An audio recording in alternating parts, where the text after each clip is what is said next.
Yes. Tina Patanides? Yes. Mark Terry? Yep. Aaron Williams? Hearing yes. Thank you. Okay, we will start by asking if there are any members of the public that would like to offer comment tonight. And this would be comment not related to the budget hearing because you'll have a chance to offer comment then. But anything else? I don't see anybody online or in the audience. So seeing none for that, I'm going to open the public hearing for the FY24 school budget. Mr. Adams is going to do a presentation, and just for the benefit of anybody tuning in tonight for the first time on the budget, just wanted to say a few words about how we got to this night and the budget process, which really started months ago with all of the people in this room. You can't see it at home if you're watching, but we have all of the administrators here, and it's a month-long process of working with the superintendent and assistant superintendent, working through the budgets for the different buildings, making decisions, making proposals, ironing it all out. After several months, it gets presented to the school committee, where there's a day-long workshop there, where everybody has a chance to ask questions, make changes, understand things better. And we also had a tri-board meeting last week, I believe it was last week, where we had a chance to share our budget with the finance committee and the select board. So what you may be hearing tonight for the first time has been months in the making, and certainly any questions or comments that anybody has. This is a hearing, and if you are online, you have the right to make some comments. So I will open the meeting, and I'll ask first if there are any initial comments. I don't. Well, so we should open the public hearing. She did. Yeah, I did. She said at the beginning. Okay. I didn't hear it. Raise your hand if you heard me open the meeting.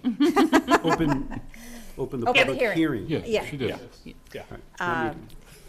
So the hearing is open, and Mr. Adams, I will turn it to you. I don't see or hear anybody online that is wanting to offer any comments Make sure no one yet. joined on. I don't think they did. I don't see any new people. It's Certainly, if you're there, please unmute yourself and let me I don't know. think there is. There was nobody. Okay. Can I just hit page view? Will that work? Presentation view? Or do I have to just do it this way? You just need to open it outside of the browser. Right click and go open with, and go open it with Acrobat.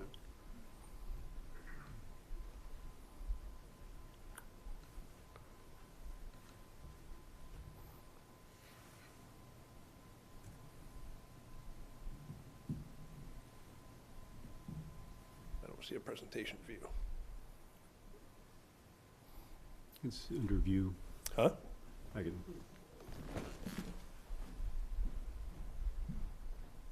Used to being in. Okay, you didn't open it. You're still in a browser. Closed it. Right, That's so, right. yeah, so right click, Oh, there we go. open with Acrobat. There we go. Glad we got them around. Excellent. Glad we Thank keep 'em you. around. You want to present? Thank you. Thank you, Mr. Kendall. Appreciate it.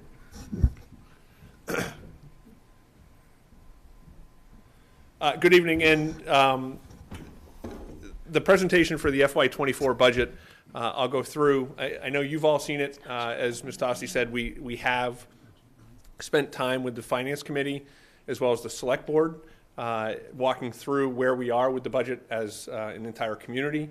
And what I'm presenting tonight is the number that I'm looking for the school committee to vote on.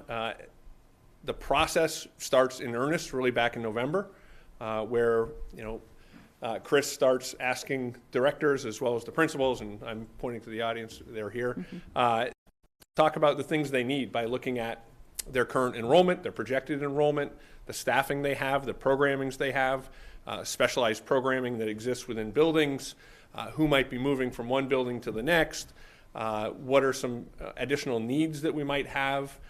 And as we go through this process, we start tabulating a list, if you will, of all of the positions and or needs that the district has by building.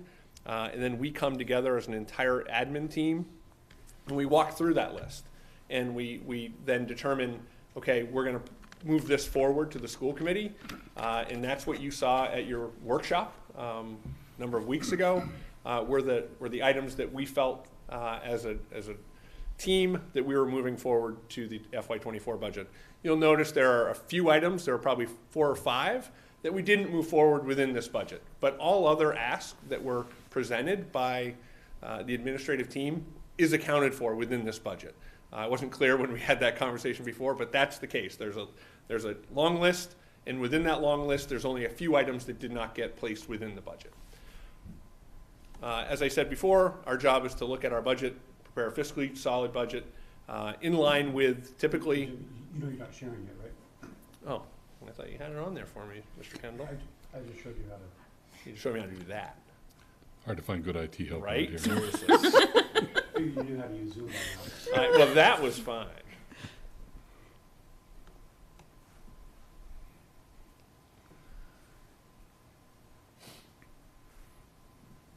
Now I'm sharing. Use the Control L if you want vertical screen. There we go. Get rid of me. Great, thank you. So our job is to look at our entire budget, prepare a fiscally sound budget that falls in line with not only our needs, but also within the town's recommendation and policy that we've derived over the past 8-9 years. And typically that's a 3.75% increase to our prior year's budget. You'll notice this year's budget's higher than that, but I'm happy to say that because of the conversations that I've had, the tri-boards had, that our number is acceptable, that I'm presenting not only to our needs, but to the Finance Committee as well as the Select Board. And I'll explain why that number has increased. I always think it's important. I've presented 4 of the 5 school buildings and faculty and staff this budget, and I think they're sometimes amazed at how big we are as an organization. We have 660 employees, but that's, it's a little, disingenuous, if you will, because we have, part-time folks like substitutes as well as coaches, et cetera. But we really have about 455 full-time employees within the district, and we're talking about close to a $44 million budget operation that we're running with 261 full-time teachers. So it's a large organization for sure. We tie everything back to our blueprint, which will, for those who are out in the audience who've heard me talk about it before, this is our strategic plan. We're in the process of updating that strategic plan, which will be implemented for next year and moving forward. School committee's been working hard on that, and I'll have an update on that when it gets to the superintendent's report out. So this is really the budget in a nutshell in terms of the actual number that we're looking for. It's almost a 6.1% increase, or $2.3 million over the previous year. So we're looking at a $40,211,608 budget request, which I will be asking the school committee to vote on this evening. And it's made up of a number of items. And unlike the budget report you may have in your packet and or that you saw on the Saturday workshop, where every line was really tiny and you couldn't really read all the positions, I sort of condensed personnel, and then I'm going to show you what those positions are in a different slide. I think it just makes it easier to read. But what you'll notice is we start out with a $1 million contractual obligation. Those are our current contracts that exist within the school system. So for teachers, paraprofessionals, our ESPs, nurses, administrative team, et cetera, we have contractual obligations moving forward due to negotiated contracts, steps and lanes, if you will. And that accounts to about $1 million. What you'll notice in that $1 million, or what you won't notice, is we take into account folks who we know who are retiring. So we make a guess, an estimate, as to what the cost will be to replace those individuals within this number. Okay, so I can give an example. If a teacher's at the highest step and lane possible, let's assume it's $100,000. Years ago, you might actually budget someone coming in possibly at a bachelor's degree, where it's just roughly about $50,000. So there could be a savings of $50,000 within your budget from year over year. And unfortunately, what we're finding is when we're trying to hire folks now, that number, that 50% savings rate doesn't exist anymore. I know Kelly, I mean, we worked last year just trying to hire language teachers and or very specific, if you get into the sciences.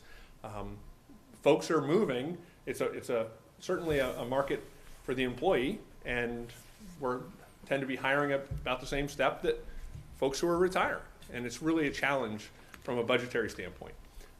So we take into account a percentage of it. It used to be 50%. It's probably, I think we probably added in about 70% of the current salaries of the individuals who are retiring. So there's a 30% cost savings generally in here that we've already taken into account. New personnel, I'll get into student services, which is our special education. And it's not just students who are out of district. It's in service, in school, in district needs that we currently have as well. Technology needs, facility expenses, contracted transportation, that's our normal bus runs that we have. Athletics, ELL, and communications. Remember, these are departments that didn't exist a couple years ago. So we're trying to fund them, and we're trying to pull dollars out of other line items, if you will, or other cost centers like the high school or the middle school or whatever it might be, and move it into the appropriate cost center. Miscellaneous, only $20,000. It's pretty tiny. So, and then we get to a number, the $40,800,000, and to get down to the number that we're comfortable with in terms of presenting to the town for approval and for the school committee for approval, we've had to use some additional revolving accounts. And for those who are listening at home, the revolving accounts come from fees that we charge for a variety of things, such as international tuition. So we had students years ago before COVID who came from foreign countries, who we charged them to come into the Ashland Public Schools. And that money's been sitting there, and we're going to utilize those funds this year. They'll be depleted after this year, but we feel it's appropriate to use them.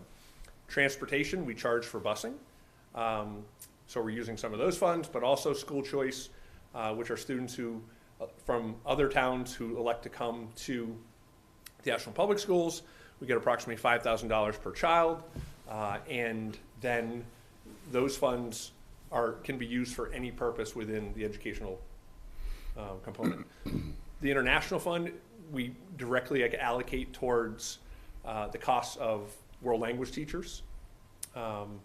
Transportation, additional transportation costs, that's where those funds are offsetting transportation needs. School choice can be used for supplies, they can be used for salaries, they can be used for any general purpose, okay? So just to clarify what that means.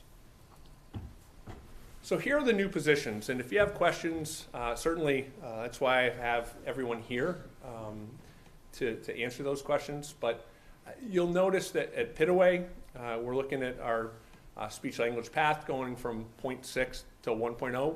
Again, it's all about increased caseload, making sure that we're servicing our students and our families. Similarly to ESPs, to ABAs, increased enrollment, specialized programming. Any questions there? Where's Sarah if you need to ask, or we good with that? Okay. Special education, and Brittany, I think, if Merle's okay, I may have you come up, just because of the special ed coordinator position. I think it's critical. We've had this position on the budget for many years. The special education coordinator position, for those who are out listening again, they may think of the old terminology we used to use as a team chair, right? So it's the administrator in charge of facilitating the special education within a building, IEPs, meetings, working with families, the outreach there. We have 3 currently, and Kelly, correct me if I'm wrong, you were probably the last time we had 4, 5 at that time. So we're at 3 now. Sarah does her own in Pitaway, so I don't want to call it 4 because she's doing double duties over there. But we have 3. And so what happens is our special ed coordinators are covering more than one building. It's 1, it's inefficient. 2, it's not overly productive for all families and kids either. And we feel like having that additional person, so 1 individual is at the high school, middle school, Warren, and the Mendez school. And how many meetings did you say? Close to 1,000? Yeah. Yeah. Yeah. So these individuals are meeting a lot with families and kids, and Brittany, who's our director of student services, needs not to be covering all these meetings or a number of these meetings. It's leading those folks in a leadership role. So this position is important. I don't know what building. I mean, that's her job to figure out how we're going to, move folks around and have conversations with the principals. Who I'll use Katie Bent for an example. Whether she's going to be at Warren or she's going to be at Mendez, or right. And Pete's going to say she's at Warren. But I mean, I know that's why I chose Pete, because I know what he would say. But again, I think knowing Brittany well enough too, there's going to be conversations with the individuals, and to make sure that it's a good fit for the school and those families. But I think it's really going to be tremendously beneficial to us. The increase of occupational therapy, again, increased caseload. We're not making it full-time, but we're adding another 0.25 to it. And another full-time, I'll tell you this, Sharon Ames stopped me in the hallway yesterday. It said, thank you. Adding another speech and language pathologist for the district. And again, I'll leave that to Brittany to figure out how that individual's caseloads are spread throughout the district. Questions on that?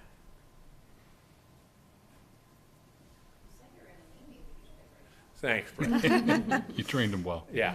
So this is a little misleading too, right, Dave? The 5 ABA ESPs I just threw into the middle school. They're not, I think it's 4 that potentially would go to the middle school, but we need 5 across the district for our specialized programming.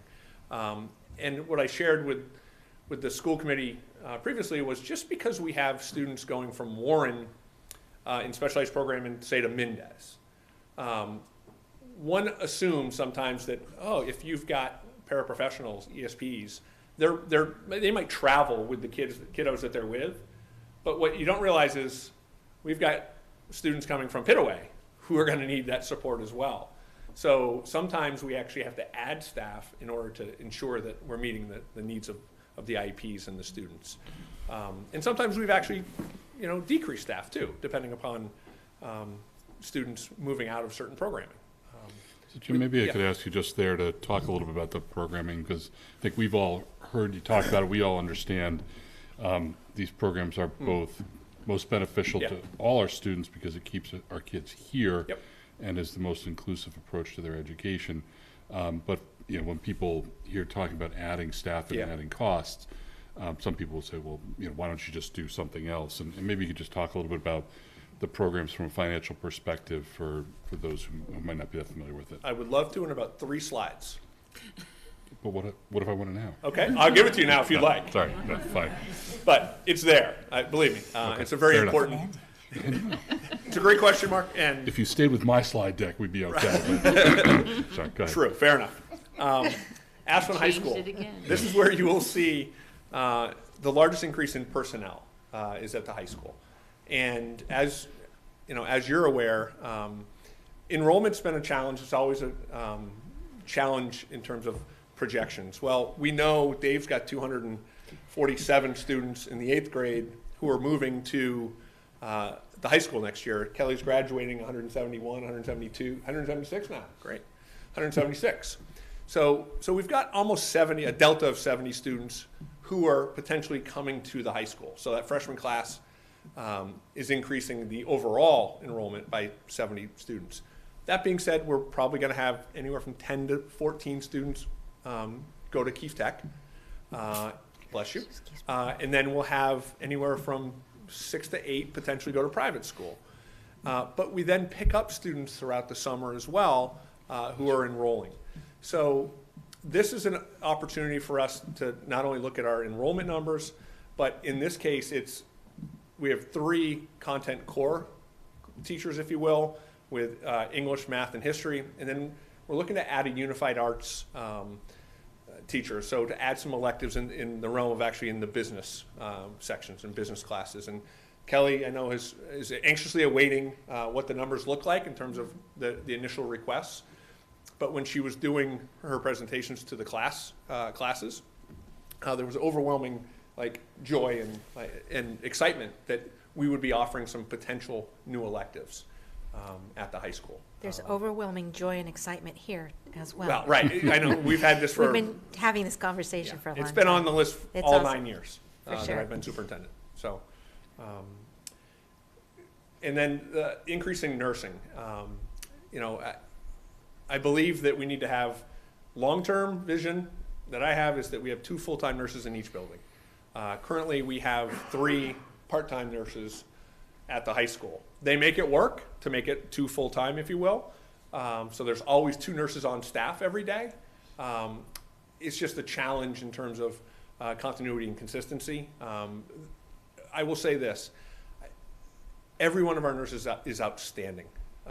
And I don't know where we would be, and listen, I look over to Pete and the nursing staff that we have on staff, and because of the quality and the professionalism of our nurses, I'm speaking of Warren specifically, I'm proud of where we are. And so we have some searching to do in terms of how do we proceed with this, but the goal is to make sure that we're 2 full-time nurses in each building. The middle school is the other one that doesn't have 2 full-time nurses. We have 1 full-time who's there every day, and then we have a part-time who's 3 days a week, and we backfill it with 2, actually Audrey LaCroix is our substitute nurse on 2 days a week for now. So we always have 2 in each building. Questions on the high school? And then Mendez, you'll notice we're just transitioning one of the specialized programs. The way it was designed this year was we actually had an individual who was in there. We were paid at a ESP rate because they were in the process of working towards their licensure as well, and under the tutelage of another licensed individual. But now we've got to pay for it to be an actual professional position. So that's the net difference between what we were paying and what we anticipate having to pay for the teaching position. And then Mendez will pick up a teaching position from Warren. Warren currently has 31 teachers, and because of that large 2nd grade class, which is in the 240s as well, they're going to matriculate into the Mendez school. All along, it was planned to have that teacher move with them. So Jenna is picking up a teacher, but we're not hiring another teacher because we already added it into the budget last year. And so I think her plan is we'll now have 11 teachers at the 3rd grade level, 9 and 10. So 9th grade, 4th graders will have 9, and then 5th grade will have 10. So our goal again was to have 30 teachers at Warren and Mendez. I'll be blunt, and I've told staff this, my goal actually is to have 32 long-term for, 1 extra at Warren and 1 extra at Mendez for really fluctuations of the numbers, the enrollment numbers that I project out for a number of years through the New England School Development Council. They're predicting a couple more potential 240s out there. I don't know if that's going to exist or not, but again, the more prepared we are long-term, the better in terms of just the vision of it. So those are the additional personnel that we're asking for to be included in the actual operating budget. Student services, as you saw, that was a large number, almost $1 million, $940,000. Has a lot to do with contracted services, again, the needs of our students, and Brittany has to contract out certain services to meet the needs of the IEPs. She always wants me to give her credit for the reduction in the translation costs, which she's done a great job with that. And she'll send me a note on the weekend, look, I'm saving $30,000 in translation services. Great, okay, that's awesome. It's true. And then in the same vein, but we may have this out of district student. Transportation, increase of 9 students, about $350,000. These are students who are in town or we're transporting to, I'll use Accept as an example, the collaborative, but it may not be Accept. It could be another out-of-district placement. Our McKinney-Vento, we budgeted $23,000. This year we're anticipating $145,000. So we're actually budgeting to that number. I talked about this at length with the tri-board and with this group before. The state is mandating, has given private special education schools the ability to charge all communities a 14% increase to their tuition.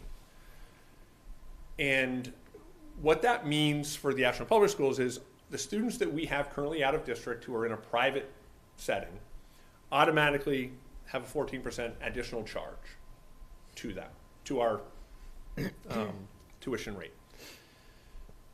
In years past, it's averaged about a 2%. But the Operations Services Division made a request of Governor Baker. At that point, that falls under, it was Mary Lou Sutter at the time, and their argument was that the private special education schools during COVID stayed open. It was their ability to stay open and service families that they deserve more money. And part of this was also because they were in-person learning, and the residential places were still servicing students. There wasn't this remote or this hybrid scenario, but they're also using the funding to pay for salaries. They're using the funding to lure, for lack of a better term, some of our employees. They're $8,000 to $10,000 signing bonuses to join these schools. And for us, it's a significant impact, about $274,000 alone. That doesn't include anything that would result in other students who are needing to be in out-of-district settings. So this money through the circuit breaker, which is the reimbursement for out-of-district costs, will not be realized for 2 years. So we incur the cost this year. We won't get the reimbursement for another year. In the way we work from an accounting standpoint is we don't spend it until we have it. So it's always another year out. So it's really 3 years down the road we'll be utilizing these funds that we get for any reimbursement. I would ask that we continually reach out to our state senator and representative and talk about how onerous this is on communities. We're fortunate here in Ashland that this unexpected cost can be covered through the use of our Special Education Stabilization Fund. So the conversation that we had was we've got $600,000 when we set this up 8 years ago, and for unexpected out-of-district special ed costs. And this is truly unexpected. This is not something that we were anticipating that we would be responsible for. And at the tri-board, it was asked of the 3 committees to adjust the policy, so at town meeting, it gives us some flexibility to utilize the funds to help offset costs. And I'm happy to report, at least to the community, that all 3 boards unanimously voted in favor of changing the language. We still need a vote at town meeting to allow for us to utilize the funds, but it gives us some flexibility moving forward when we're budgeting in future years. Contrarily, if you think about our net out-of-district cost, students who are again out of the district for education, it actually went down, right? Even though we had 2 more students, we're projecting 2 more students go out, the actual number went down in terms of the overall cost. Partly because our circuit breaker from previous years is being utilized, that increased by $140,000. So the net difference is about a $43,000 favorable variance for us. So that's a good trend. Partly it's due to students who are aging out, programs we've built that we're finding students are better served back in our district, so they're coming back in. And again, it's a lot of work. you know, Brittany, we're talking about this morning, when we're looking at kiddos who are, you know, have multiple families, meaning parents might be divorced and they live in different communities, there should be a shared cost of this. And we weren't looking into that in previous years as much as Brittany has this year. And that's a good thing. It may be a savings of 20 or 30,000, but it's something that we're really digging deeply into. So again, kudos to her and her department for looking into those, the nooks and crannies, if you will, of special ed. Questions on that? I know you've seen it all, and there's nobody out there asking. Here's my concern moving forward. So we're spending about $640,000 in grant funds next year for the ESSER funding, which came out of COVID. And this is made up of approximately 8 staff members across the district. Not full salaries, but partial salaries of some of these individuals. Counseling staff, teaching staff across the district. When we had those large numbers, the 8th grade group, if you remember, when they were 6th graders, we started creating half teams at the middle school. This is how we funded it. And we funded it for 2 years thus far, and this is the 3rd year we'll be funding the half teams. My concern moving forward is, depending upon the model that we have at the middle school for a schedule, and we have committed to counseling and nursing staff out of these funds, we have to absorb these back into the operating budget. This money's going away. We don't have another bite at the apple of this $640,000. So a concern I have is, how do we fund this moving forward? And that's our next task after this budget is created, is to start having a plan for absorption of these salaries into the operating budget for FY25. Similarly, we have Title I, $176,000. We won't know that number, Mike, until June, July, our Title I number. Yeah, but we feel comfortable that we can allocate $176,000 to salaries there. So I only bring this slide up for you because I think you need to understand that we've got a significant portion of our staff members who are being paid out of grants that are not part of that $40,211,000 that you're seeing, right? There are employees, but they're not part of that $40 million number. Okay? Questions on that? Student enrollment, we actually had a decline this year as of March 8th by about 40 students. I blame that on Pete. Only because the kindergarten is way lower than we anticipated, right? I mean, we were expecting 200 students, we're at 173. And we already have 181 or 2 as of last week, 182 students for next year. So that number's starting to creep up where we anticipate it will be. I'm worried about first grade. Like I said to staff, I don't know where these kids are. And are they going to show up on the door over the summer? We'll have to wait and see. But the largest projection is if you move out to the 26-27 school year, 2,900 students. I shudder, though, when I think of 24-25 for Jenna and Mendez, 689. I don't know how real that number is. But, you know, when we build a building for, what, 635, what does that look like? Fortunate we've got, you know, the design team and the folks who have been working on this project for a long time. We've got a lot of flexibility within that building, and it was designed that way. So I feel comfortable that even if we had this large of an increase in folks, that we're able to accommodate that. Unlike what Hopkinton had to go through when they opened the Marathon School. They had to go back on the first day to ask for 4 more classrooms. So.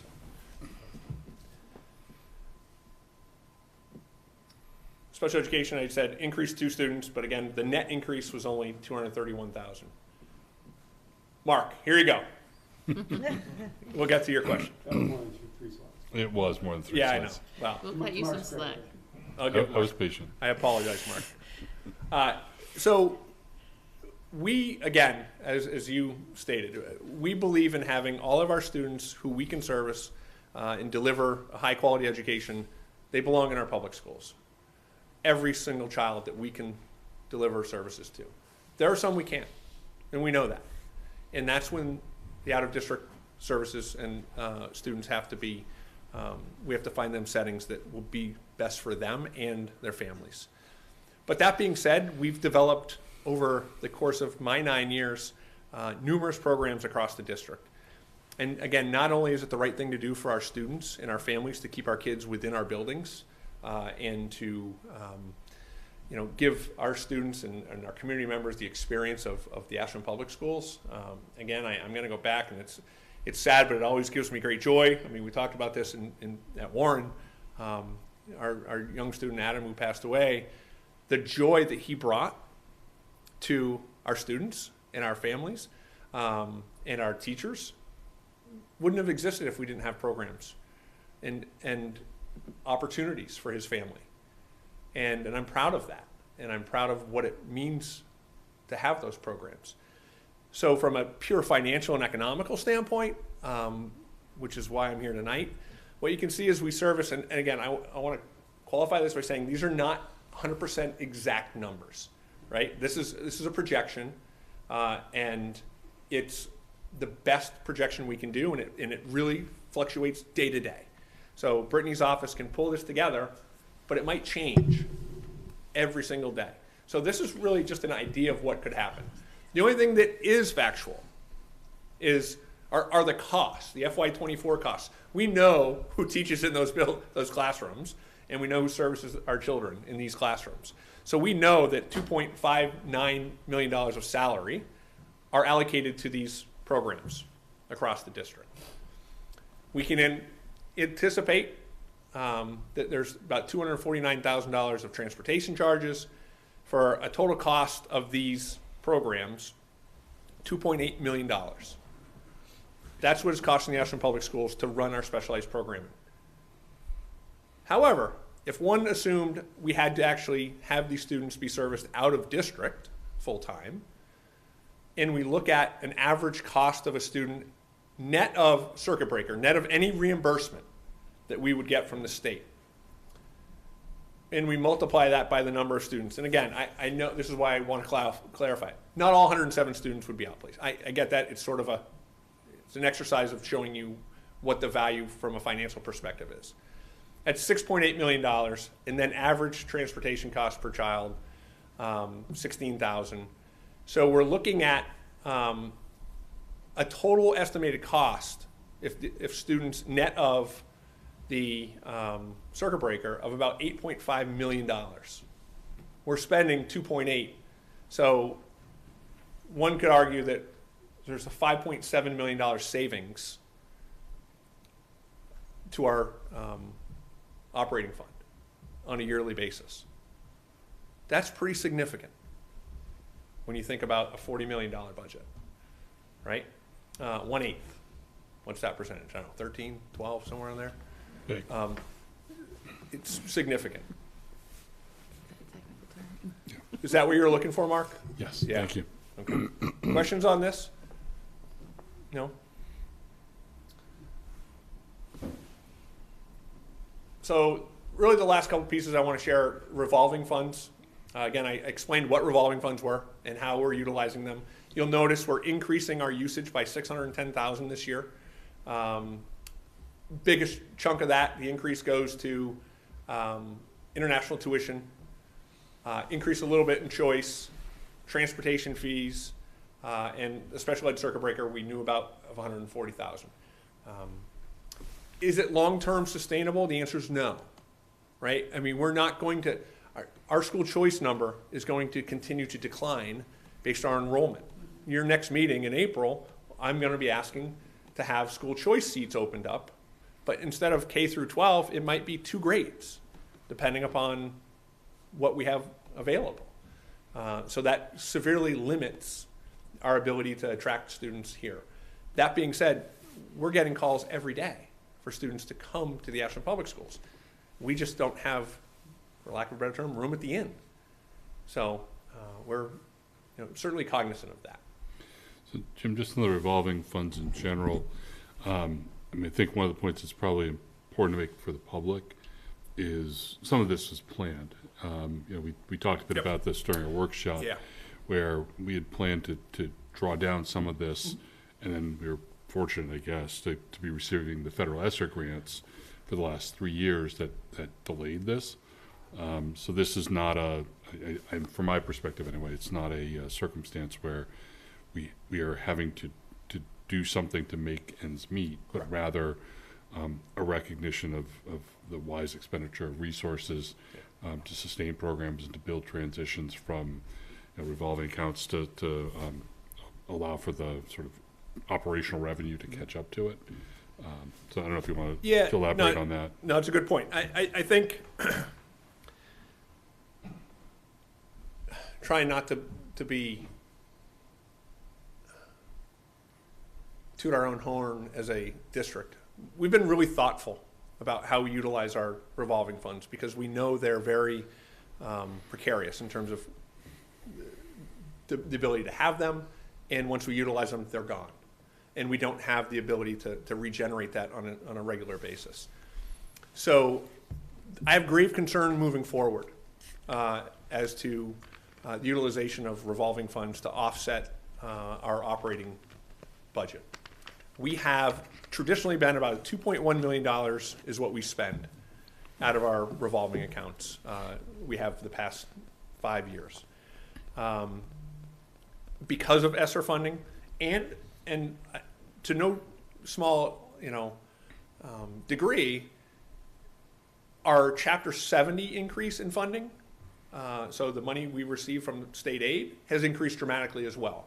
This year it went up 16%, so it went up $1.5 million from previous year.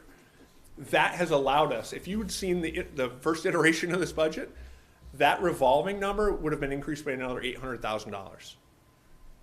Therefore, we've basically delayed another year plus because of our Chapter 70 increase for this year. But like I said, I have great concern moving forward. We're still really healthy, but once you start utilizing these funds for salaries and recurring expenses, it's going to become dicey long term. So we're in really good shape, and that's a plus and minus. Again, that's one of those conversations we had at the tri-board meeting. Hey, it's great. You're doing everything you're supposed to do, and you're doing it well, and you're not looking at the community to fund greater and greater needs because you're figuring it out. Sometimes figuring it out comes at a cost, and that cost eventually is going to catch up to us. So what didn't go met this year in terms of needs? About 124,000. Not significant in terms of dollar value, but again, as we're building a budget, making sure that we understand what it is we're not adding in. I think the community has to understand it as well. And you'll notice, we want and need all of these positions down the road. But at this time, I just felt like the budget we were presenting moves us forward significantly, and these positions are going to be something that will continue to be on my budgets moving forward. And the last slide is, what is it I'm anticipating beyond 2024, right? What are my concerns? Well, the $640,000 of ESSER money concerns me greatly. 2 additional teachers at Warren and Mendez are needed long term. 3 additional teachers at the high school. We're still not where we were 15 years ago in terms of staffing, meaning offering of electives. I mean, we can offer so many more electives, whether it's in the STEMs and the sciences and social sciences, all those, we need to offer more. I've said this for many years. We're a great content core school district, high school especially. But our demographics are changing quickly as well. Our students need more practical, real life, experiences that include, the ability for employment, whether it's internships throughout the school year, having people organize that and run that, those are positions that we need. Literacy coach, math coaches, we're seeing significant gains with the one current literacy coach, but we need one in both buildings, Mendez and Warren. Similarly, with math, curriculum and supply needs. I'll go back to 2007 when all supply lines were cut from the budget. 2005, 6, 7, they moved into the new high school. At that time, they had home economics, they had business programs, they had all these electives that existed, but they cut those out as soon as they actually got into that building, in addition to the supply lines. We have funded supplies generally through school choice. When we need new curriculum, we fund it through school choice. Again, at some point, if we want to continually update curriculum, make it appropriate for our students, create the equity, an inclusive curriculum, we need funding to do that. I don't know, $150, $180 for a book, for a textbook. I'm not saying, even more, 200, yeah, right? I mean, when I was buying it was 150, I guess. But It's been a while. it's been a while. And yes, we can use technology for some of these things. I understand that, but those come with licenses as well that we have to purchase. So it still needs to be something we think about. And then we get into high school roof replacement, pit-away roof replacement, Warren modulars. When we had those set up, Pete, what did we say, 7 years? How many years now? 7? They had a 5-year lifespan.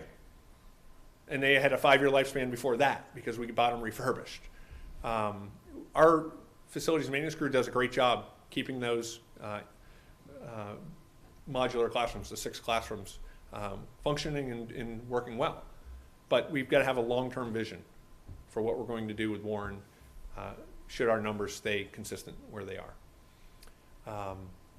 A permanent facilities for our facilities and maintenance. I will report last night that the select board agreed with Michael Herbert and made a proposal based on the conversations of Doug Small, who's the DPW director, and through negotiations with John Murray, our facilities director, that, as you know, with the Mendez project, we're losing our maintenance area. And the fire station on Cedar Street, we will have access to part of that for our facilities and maintenance team. Now, the conversation becomes, is that a permanent landing place? Or is it temporary for us to then consider what we can do for our own facilities and maintenance personnel? Does that mean, we've put on the capital plan for 2 years now, so going back to 2022, we've had conversations even before when we started the Mendez project that we need to do something for our facilities and maintenance crew. But what is it? It started out, was it 250, Chris, or 200,000 initially? Yeah, it was 200. Now it's up to 350,000 this year on capital to potentially purchase a facility, if you will, meaning building a facility on some of our school property for our facilities and maintenance crew. But that comes out of capital, and I don't know where and how we're going to fund that. So now it's great. Our crew has a place to go coming up in a few months once everyone's moved from the fire departments into the new public safety building. New buildings, and even since we have older buildings, I mean, the high school has never been fully staffed custodial-wise in terms of square footage based on the number of people we're supposed to have on staff. We're going to another brand new 100,000 square foot building up at Mendez, making sure we have appropriate staffing there. And then you got bleacher replacements, middle and high school, boiler. So just turf replacement. Hopefully, and I mentioned it last night at the select board meeting, Michael, they had approved originally using their ARPA funds, so our ESSER, if you will, to replace the turf. I don't know where that stands. I don't know if that's going to move forward, but that's certainly would be very beneficial. Is that the middle school turf or the high school turf? It's Or a both? I'm not sure, Mark, to be honest. Chris, both of them? Both? Yeah, okay, great. Thank you. Thank you. So that is it. That's the budget, if you will. Questions, thoughts, concerns? Additional questions? I didn't do it know like you thought I was going to do it. you've seen this material and everyone has asked a number of questions up to this point. Are there more? I'll just have one general one, Jim. I guess is there any difference between what you presented here tonight and what you presented to us at the budget workshop on the 4th, I think it was? No. Okay.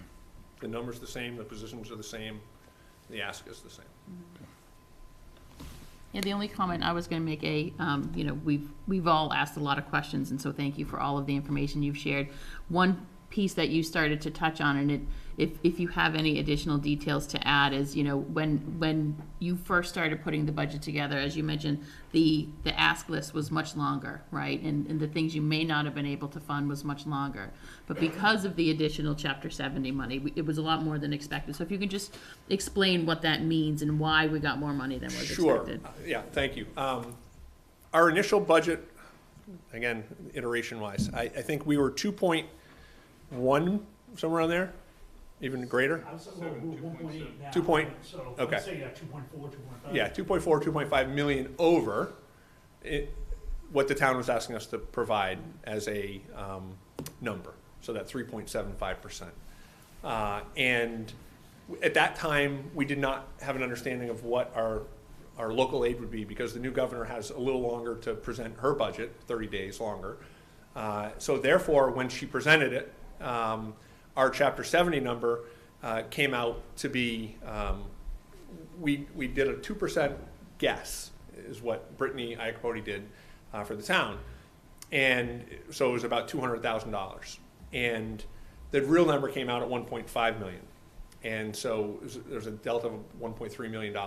So when you started looking at the total differences of what was on the list that we were chopping, if you will, and now there's this additional funding, we were able to, through conversations, and again, I really want to speak highly of the partnership that Michael and I have, and Chris and Jen and Brittany, and the conversations that we have routinely.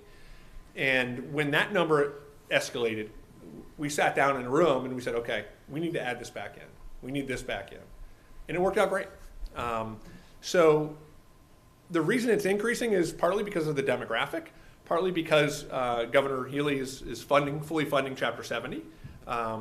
And that not every community is going to get the funding that we got, but our demographic and the way they have the incremental charges, if you will, for English language learners, special education, low-income students, our number just is reflective of that now. We've been on both sides of that. There We are sure like have. these complex, Yep. I don't know if they're algorithms or like, there's complex ways of figuring out which communities get increase or very decrease. complicated, And yeah. sometimes it doesn't make any common sense. And they're ancient, and I think that's been part of the movement of trying to get it all And that's what, handled. that they were updated, which is what's been. Correct. what Yeah. the changes that are being implemented. law was They're passed just being 2 implemented years ago, faster correct. than Yeah. anticipated. It was, yeah, probably about a 4-year to 5-year rapid increase. Yeah. Yeah. Right, and at this instance, we happen to be sort of on the right side of that. Yeah. Right, no, But there have been absolutely. other years where there are like communities very similar to ours in many ways. That's right. And we got significantly Right, less no, funding. no, I understand it. I Yeah. thought it would Yeah, be yeah, no, helpful to thank you. keep, I appreciate to it. make it Totally. part of Yeah, the yeah, yeah. conversation. Yep, no, Yeah. thank you. Yep, thank you. Yeah, and Jim, you kind of alluded to the partnership that we have. It's really healthy now with, you know, Michael and Brittany, and you and Chris sit down and have those conversations. And I think it's important to note that when we got that Chapter 70, and while it's educational funding, you want to speak a little bit more to what we did with that. Yeah. You know, and how we leveraged our policies. And so not all that 1.5 came to the schools, but we used our policies, right? Yeah, the way we've worked our policies out for years is that in the fall, in the special town meeting in the fall, if we're always working in a deficit, if you will, in terms of we don't know our true number. The budget may not be passed until July at the state level. But we've got town meeting in May, right? So we have to have a budget. So what has happened is, if, let's assume, we underestimated our Chapter 70 money, and all of a sudden now the governor's budget comes in, or the approved budget comes in, and it's higher. Our policy is that we get 70% of those funds, and the general government gets 30% of those funds. Now, the general government was working at a tremendous deficit as well on their ask from their departments, and significantly percentage-wise greater than ours. That being said, we sat down and applied our policy. So we took that 70% was almost $1 million, $900,000+, and then we were able to then add those positions, Tina, that you were referring to, back into our budget, thus reducing the amount we were relying on for a use of our revolving accounts. It's a healthy conversation. If you go back over time, and I've stated this, our average increase since I've been superintendent has been 5.25%, I think, every year. That's significant. And that's because of that policy. It's because of our growth, for sure. It's because of, I think, a variety of things. But that's pretty healthy. And yeah, we've had a couple years where we were just at that 3.75, but this year's a 6.1, right?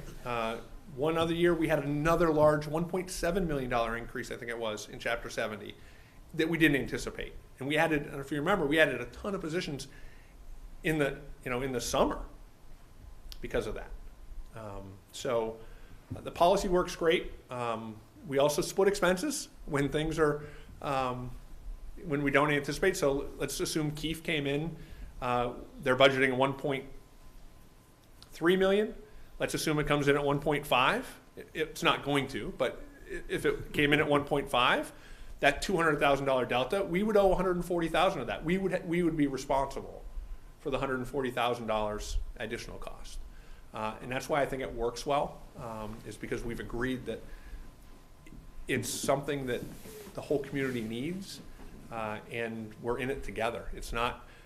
This is not a contentious relationship one bit.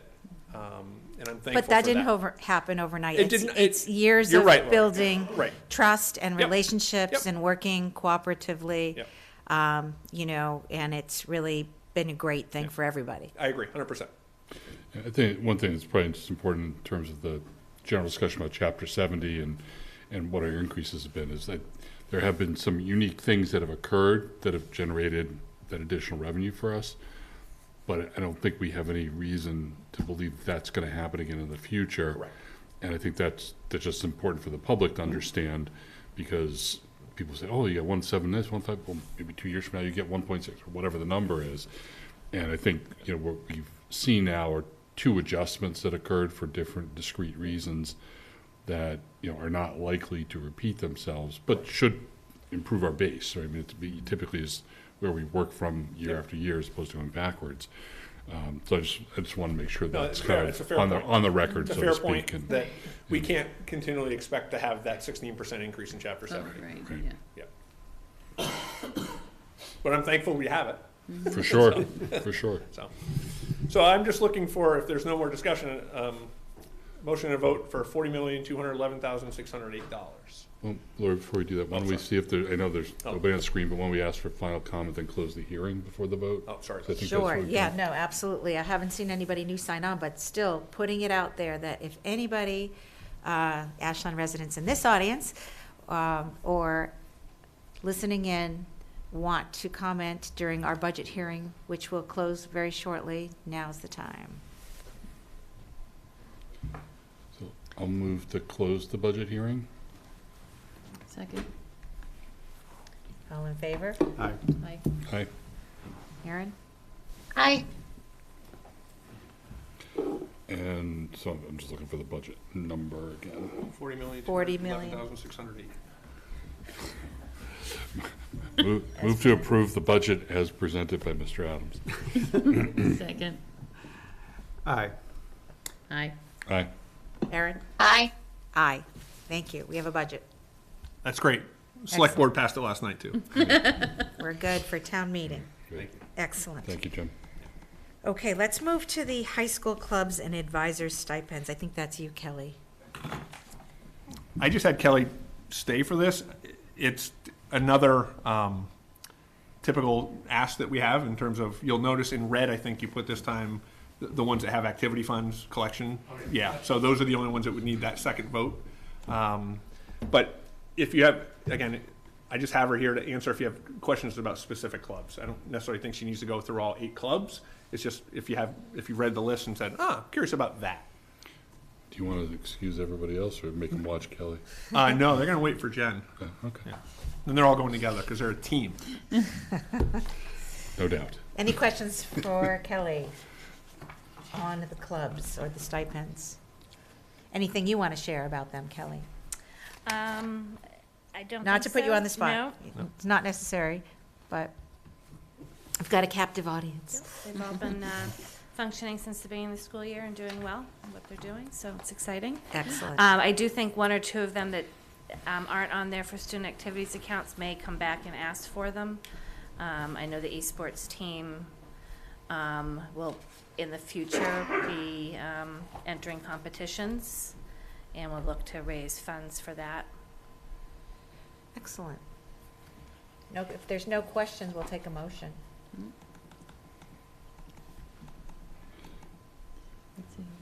John? So I'll do it because we routinely forget this. I know. The second That's what part I of said. it. That's what I was waiting for you to And do. that's what I was typing up Yeah, okay, to good. have it, so. Thanks. I move to approve the new proposed clubs at the Ashland High School as presented with their associated advisor stipend amounts. Second. Wait, hold on. Sorry. Hold on. Wow, She's really, very really enthusiastic. anxious. Holy moly. But thank you. I also moved to create and authorize the building principal to manage deposit withdrawals for student activity accounts for the Ashland Against Violence Club and the Democrats of America Club. Excellent. And Aaron seconded, so all in favor, Paul? Aye. Tina? Aye. Mark? Aye. Aaron? Aye. Aye. Those pass. Thank you. And then Jen Cutler, will move you up next.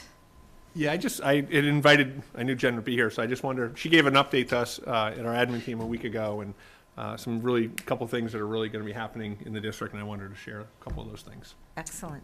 Okay, so this will be a really brief kind of highlights on some of the things that we've put into place this year, and then at the end, one thing that we're going to be putting in place next year. So at the preschool Warren and Mendez, we've been working really hard to just have a lot of consistency as our students transition in terms of the social emotional foundation that they're getting. And so this year we renamed our teams, which were our positive behavioral intervention support teams at each school, to our SEL teams, because in addition to providing positive behavioral intervention supports, we also do responsive classroom and different types of initiatives. So we really wanted our teams at the school level to really be focusing on all the different types of SEL supports that we're providing. So one of the big things that we've done at all 3 of the schools is introduce the zones of regulation curriculum school-wide. And so this includes a regulation station, which is called the failing station at the preschool, in each classroom and office in all 3 of those buildings, so that our students are really learning an approach to understanding different feelings and when they may have them, and then how they may, what strategies they may use to work through all these different feelings that they're having. And so it's been a really nice, to see this year that as I go into the different schools, we really have a common language, and we're starting to really build that toolbox for kids, so that when they get to the high school level, and the middle school level, and they're dealing with a lot of different social emotional issues, they have actual strategies that they've learned throughout the years to be able to use. At the middle school, I'm really happy to say that every single student has received will by the end of the year receive 7 to 8 different SEL lessons from their counselors. This is a lot more difficult to do at the middle school level due to schedules than it is at the elementary level, and so it's something that has been a priority for me since I got here.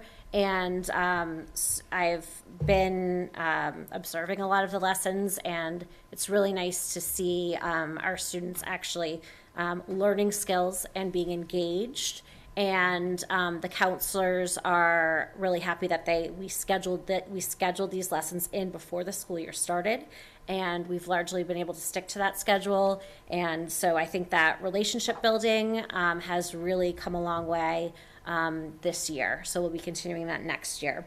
And then at the middle and high school, we have introduced the developmental relationships framework, which we've talked about a lot, and as part of our district goals. And our teachers at the middle and high school are they've identified areas of relationships that they may not pay as much attention to, and so they are taking some evidence-based strategies and using those this year. We will have actual data on that at the end of the year this year, so it would be great to present on that and give you information about how we're going to move forward with that towards the end of this year or the beginning of next year. At the high school, we have been working with the JED Foundation to create a strategic plan specifically for mental health, suicide prevention, SEL initiatives, to make sure that we really are supporting our students' mental health effectively. And so we started that. Kelly and I have been working on this together. We started last year. And it feels like it's been a very long time. It's like a 4-year process. And we finally had our site visit on March 1st at the high school, where we had counselors, teachers, administrators, and parents participate. We went over all of our data from student focus groups, parent focus groups that had been done, and student and staff surveys. So we're finally at the point where the JED High School advisor will give us our strategic plan in May, and we will start to implement that. So that's pretty exciting. And then finale. So for next year, we're working to pilot a partnership with Cartwheel Care, which is a small startup company from Cambridge. They're working currently with about 12 school districts in Massachusetts. And what they do is they only partner with school districts, and that it is a mental health provided all through telehealth. They work 8 a.m. to 8 p.m. and weekends. So I'm envisioning this for our pilot would be with 50 students throughout the year. These would be our real high need students who aren't accessing, who are on the wait list, but we are very concerned about and aren't able to access therapy and med evaluations, because there's a psychiatrist as well as part of the care team. There's a very, very short wait time, so our counselors would make the referral. I would approve it, and then within 48 hours, they would be contacted and set up an assessment with a licensed clinician within probably, they said the longest would probably be 7 days. So that's pretty unheard of in the Commonwealth, and I'm really excited about it. Some schools like Brookline, Burlington, Acton, Boxborough, Salem, Chelsea were the first schools to use it, and so they're looking to expand to 3 to 5 schools next year, and districts next year, and I'm really excited for us to be able to provide that and see how that works for our students. One other thing I wanted to add is that the clinicians speak 6 different languages, including Brazilian Portuguese, so that is really great because we have students who haven't been able to access that due to not being able to find therapists who speak their language, and now it's in a way that they can easily access at school or home. That is my update. That's great news, right? Great. Thank Yeah, you. thank you. Lots of great stuff going on. Thank you, Jen. All right, thank you. Any questions? Thanks, Jim. Yeah. She ran away. Yeah. For this question. Great. Have a great night, everyone. Thank you. you. all Thank you for coming. being here. Thank you for participating in the budget process. Merle's like, okay. Yeah, Merle's like, we're out. I'm out. Merle's like, Yeah. I can understand why he slept through the meeting. Yeah.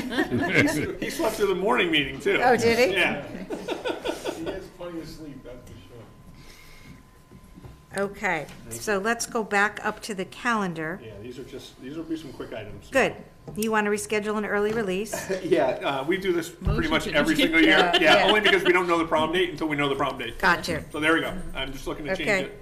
so we can get it out there. You got the motion, So Tina? moved. Motion to reschedule the May early release day from May 24th, 2024 to May 17th, 2024. Second? Second. All in favor? Paul? Aye. Aye. Mark? Aye. Aaron? Aye. An aye for me, that passes. Next up, Driscoll Scholarship. Most of us have done it at one time or another, so we know what it is. Is there anybody who wants to volunteer for that? I'm not familiar with what it is. Can you Oh, fill me I'm in? sorry, That's Tina. okay. Every year, so somebody, a family, right, the Driscoll family, put a scholarship together. And I really don't remember what all the credentials are, but it requires that a school committee member Be be part of on the Part of the committee. And also on the committee, there's a guidance counselor on it. There's somebody from, that the Driscoll family sends, and a couple of other people from the school teachers, maybe the adjustment counselor, and one school committee member. And you review, And Chris. and Chris, you Maybe you review support. the applications of the students to see if they've met the criteria. There's a discussion about who's going to be selected. It all happens in one, like, 2-hour meeting, usually. Yeah. Yeah, and I've done it in the past, and I've enjoyed doing it, and the times that I've turned it down, had to do with my fear that I would know too many of the students. Like, I had 4 kids that all went through the high school, so if I felt that I was gonna be in a situation that Right. they were friends of my children, that I shouldn't be there doing that.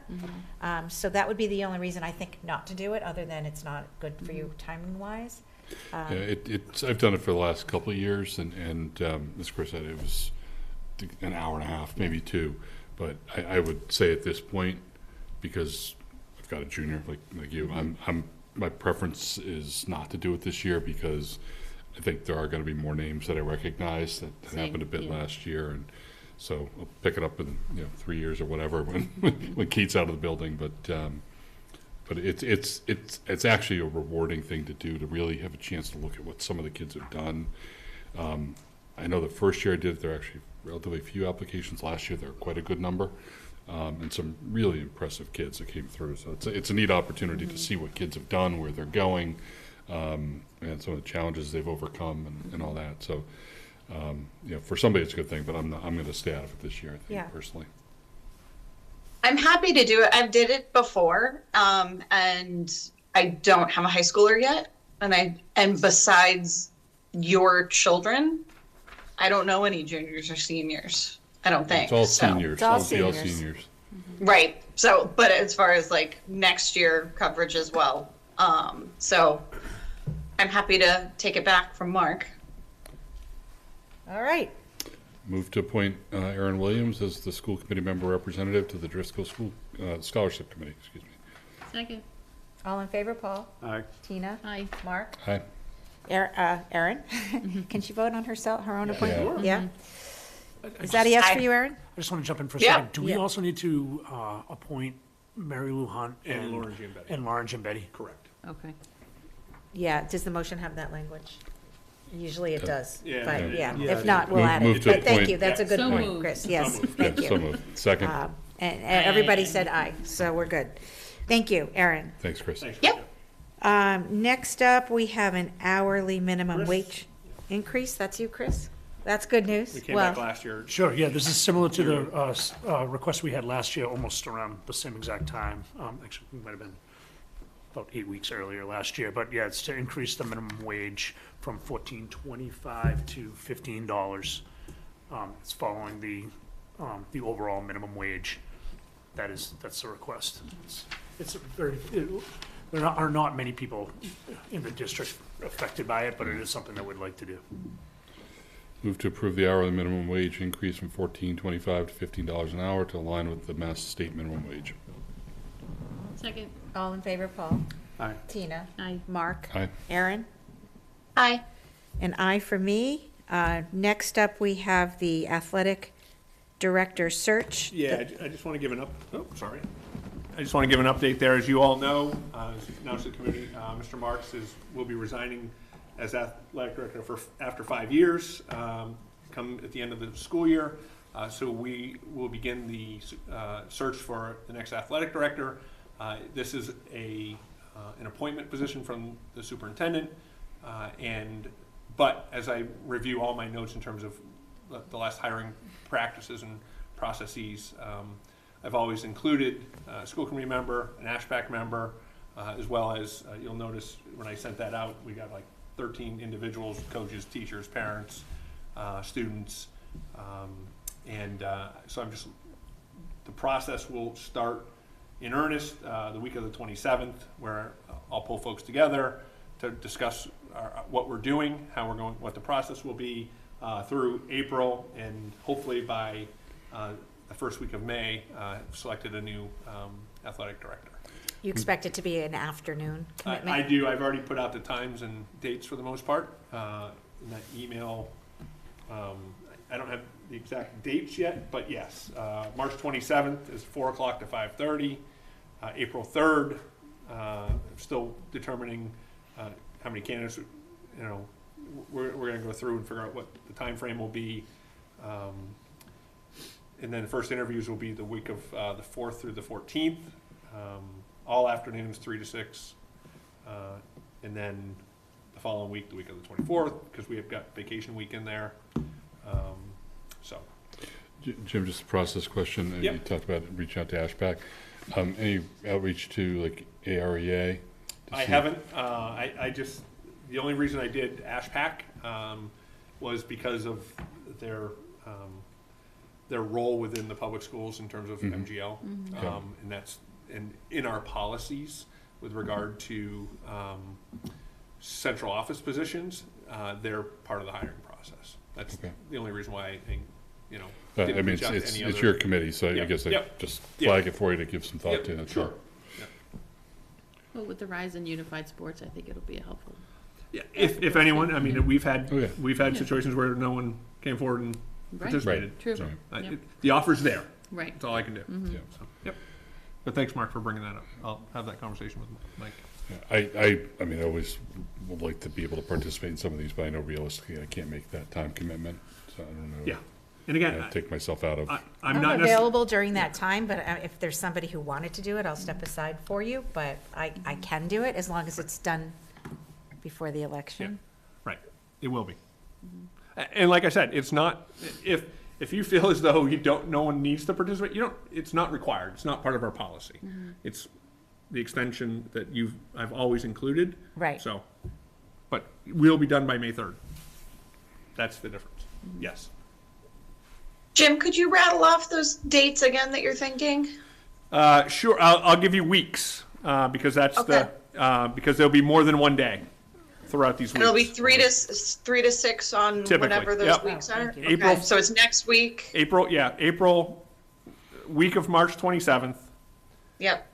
April 4th through the 14th, then April 24th through the 28th. Those are the 2 weeks. I can do all that. Yeah, because then the rest is, getting into May is all my work, background check, reference checks. So we're done, the committee itself will be done by end of April, for sure. And I'll report, we have over 30 applicants right now. Wow. So, as of an hour ago. I'd like to be a part of it because I don't have a high schooler yet, but I will likely have a high school athlete. And just given that the AD position will probably be important in their lives. Can you do And I'm all that, Erin? Can you Huh? commit to all those times? As long as I have enough heads up, yes. And if they're 3 to 6 in the afternoon, that's usually more dead time for me.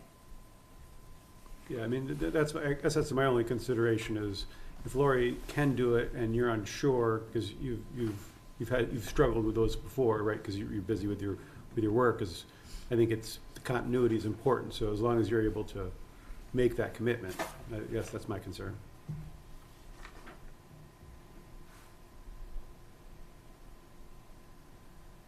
That's up to you, Erin. Like I said, I don't have any special desire to do it, but I'm more than willing to, and I'm available. So, Okay. The only Mark, did you say you consideration wanted- is that you need to be able to show up to all the meetings. Yep. Mark, did you say you wanted to be involved? If not, No, like, I can't make that formal? time commitment. I mean, it's like 3 or 4 afternoons a week for 2 or 3 weeks. I can't do that. So, I'm making it difficult, I know. Yeah, Yeah. it's called thorough instead of difficult.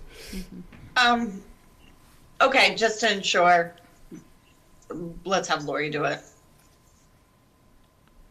Okay, So we got nominator? Yeah, I mean, I didn't want to Oh, talk you I out of it. nominate Lori. I just wanted to make sure that we had a commitment, so whoever can make the commitment, I didn't want to talk you out of it. But I just wanted to ensure that if we're participating, I think it is an important position that I yeah. If would it like fits us to into your life, participate. Aaron, like you're showing more of an interest, it's not that I'm not interested. I'm more than happy to do it. But you have an interest, but it's just as long as you can do the Flavor commitment. From That's all. Jenny's, Tracy found. I'll like tonight I have to meet with my manager at 8:15, and that's why I'm not there, because I didn't know if I could get back, and I have to be presenting on my computer. So like, somebody could get COVID and miss a meeting, but also like it could be a work thing, and it'll apparently it's an area of concern and doesn't seem to be for you, so let's let you do it. Okay. Is not really our appointment, is it? I mean, it's. I'm just asking somebody to participate. Yeah, because it's Jim's Right. process, so. Correct. Right. So Lori's volunteering, I So think. is- Lori's stepping forward. Okay, Yeah. fine, done. Thank you. All right, next up, superintendent's update. The only thing I have is, since I presented the budget, I'm just gonna mention our next EL night, family EL night, will be April 27th. It'll be 6 to 7:30. Specifically, we're targeting the Warren families. So it'll be at the Warren School, and the outreach will be to those families specifically, incoming, as well as the current K1 and 2 students. Those kids who might transition, obviously, to the 3rd grade will be part of that conversation too. So Jenna will be present and just give an idea of what families might need to know moving forward, right? And it's also an opportunity for us. They're being surveyed, the families are being surveyed and have been surveyed after the first meeting to find out what topics they're interested in so we can meet their needs. So I just wanted to give you a heads up that that's on the calendar. It's a Thursday. Are you looking for us to attend like No, the not last one? necessarily. I'm just giving you a heads up that we're doing that. And that's, again, part of our goals and communication is that we are providing these opportunities for our the hard-to-reach families. And so I'm excited for it for the next night. It was so well received last time. Yeah, It's nice. yeah, and we're excited to do it again. So, Good. yep, that was it. Great night. Thank you. Assistant superintendent's update. Yeah, just briefly, we had a fantastic week last week with our year 2 and year 3 teachers. As you know, we're doing a partnership with the Mendon Upton schools as well as the Milford schools. Last year we did this as well, but last week we hosted here in Ashland. We had over 35 teachers participate that are not year 2 and 3 teachers. They invited folks into their classrooms to have learning walks take place. We did them on all 5 of our buildings, and we framed all of our work around student engagement, utilizing the work of Zaretta Hammond, who wrote Culturally Responsive Teaching in the Brain. It's just a fantastic book, and the folks were very engaged in the process. And I want to thank publicly the teachers from Ashland who volunteered themselves to show off what they're doing in their class. It was really great. So excellent feedback too.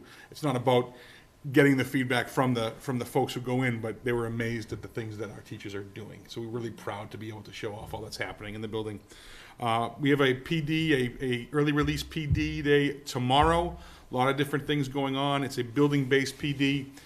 Just to give you a couple highlights of things that are happening, some work around safety protocols and procedures are going to be happening at the high school and at the Pitaway. We're going to be doing some iReady math analysis training. As you know, we're utilizing the iReady program this year for the middle school, for the teachers to get to look at diagnostic results. So the iReady team is coming in to ensure that our staff is fully capable of accessing all of the different data analysis tools they have to make sure we're maximizing our use of the product. We're going to be doing some behavioral intervention work centered around logical consequences at Warren, and Jen Cutler is actually going to be doing some work with the staff there. And then we're also going to be focusing on our continued work on the EL modules that we've been utilizing throughout the entire year. That's just self-paced modules that are presented to staff through DESE. So we're giving folks time to do that as they need to have a certain number of hours for recertification in the area of English learning. And finally, I had the pleasure yesterday of watching our talented musicians, the Ashland High School bands, our 2 Ashland High School bands, as well as the Ashland Middle School Wind Ensemble performed yesterday. And, you know, we get to see what's happening in terms of our core academics often, but it's really nice to be able to go and see our students who are talented in other ways. So For they sure. did a great show yesterday, and I look forward to seeing another one soon. Excellent. Thanks, Mike. Warrant approvals? Between March 3rd, 2023 and March 16th, 2023, I, Paul Kendall, authorized by my signature payables in the amount of $363,660.78. This includes general fund expenses of $283,513.51, revolving expenses of $74,168.52, and grant expenses of $5,978.75. I also signed off on $1,293,153.98 of payroll. Thank you. Do we have anything for the minutes, March 2nd, 2023? So I don't have any corrections, but just a question. When looking through some of the kind of the summary of the discussion, particularly around the community service piece and the logo, there was a lot of discussion, but there's not a lot of detail in the minutes. And so I don't think there's anything incorrect in the minutes. I just want to make sure that we're doing our job in terms of how we're recording the conversations and the things that we do, and kind of wanted to throw that out there for those who are more knowledgeable on public meeting law than I and our requirements in terms of what should be part of those. I mean, the general rule is that the minutes should be detailed enough so that somebody who wasn't present can look and see what happened. Right? It's not, it doesn't have to be a line by line of Paul said this, Steve said this, Sure, Mark said that. It just has to be specific enough so somebody can look at this and say, okay, I understand what happened. And you know, I think generally our minutes are quite detailed. I'll confess, I'm not careful about reviewing our minutes. I know that other people do that, so I kind of rely upon it, and I don't, just not something I worry about. Yeah, I can look at that portion now and see that there's 5-6 paragraphs there on that topic, and we did talk about it for some time. But I think if the substance is there, you know, that's really what you're looking for. So it's more a question of, was there something of substance that was missed, as opposed to, you know, can we swoop this, can we do I think it's more that? about you the know? graduation requirement conversation. Oh, I'm sorry. No, I no, thought that's you said okay. the logo. The logo, I think there was a little more conversation too. That one wasn't as much of a concern, but the graduation requirement is really just the vote. And so I feel like there was a lot of discussion and a lot talked about, and it's not really captured.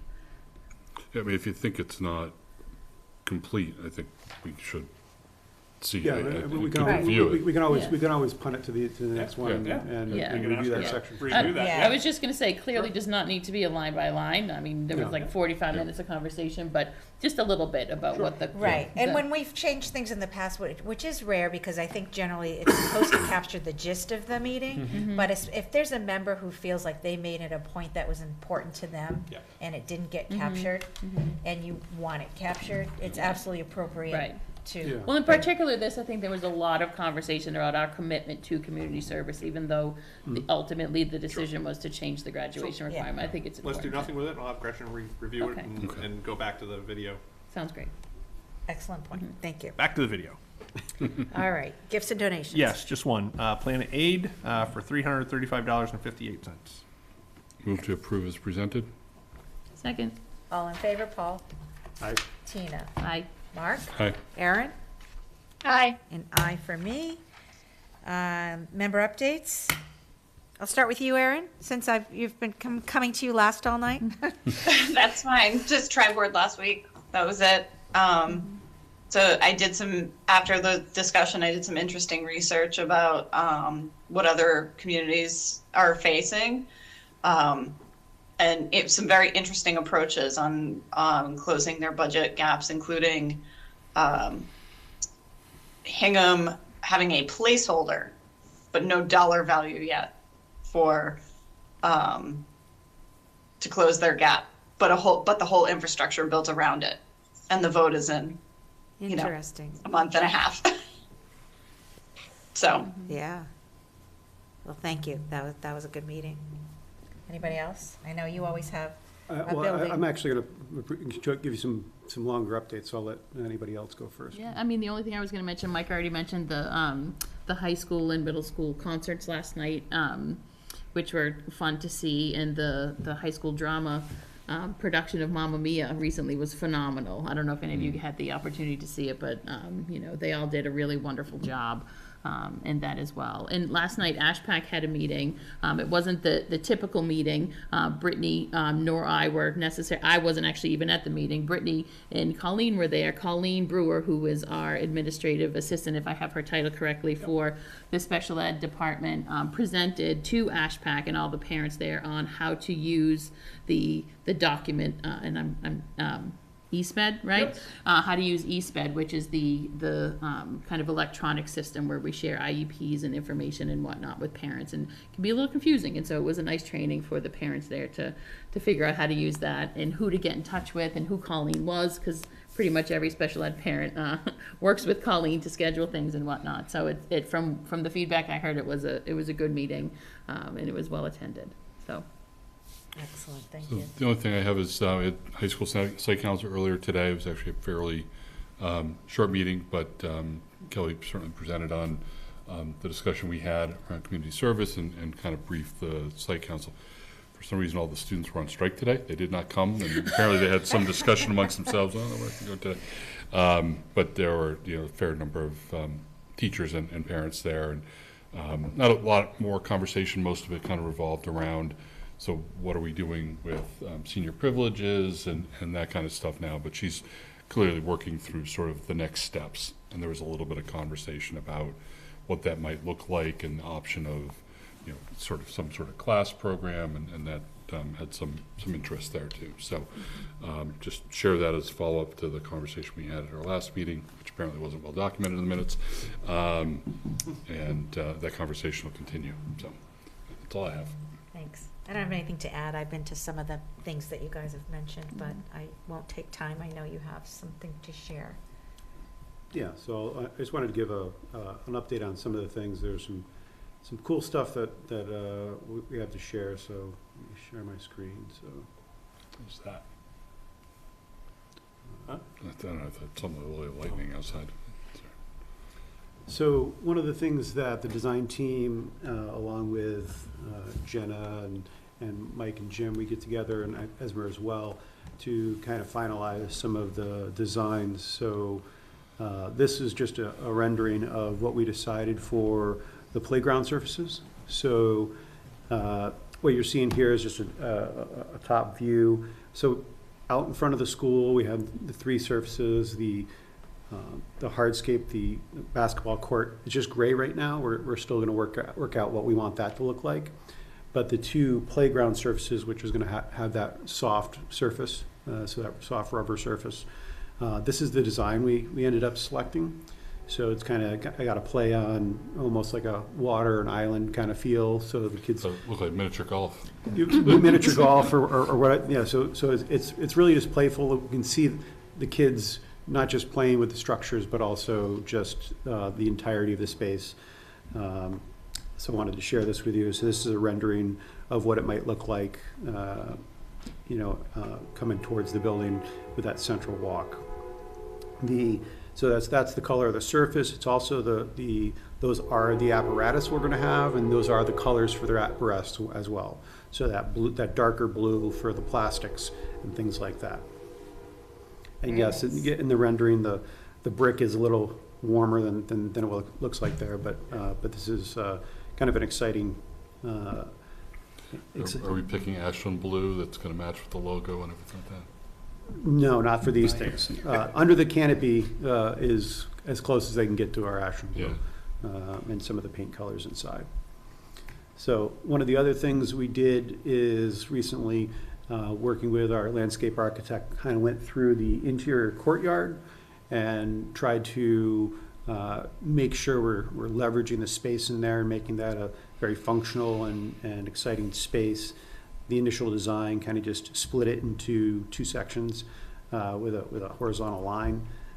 So what we did is work with them, and you'll see here we have kind of more of an interesting pattern. We are going to have some outdoor furniture with benches along the outside as well. So that's seating for roughly about 32 kids, something like that.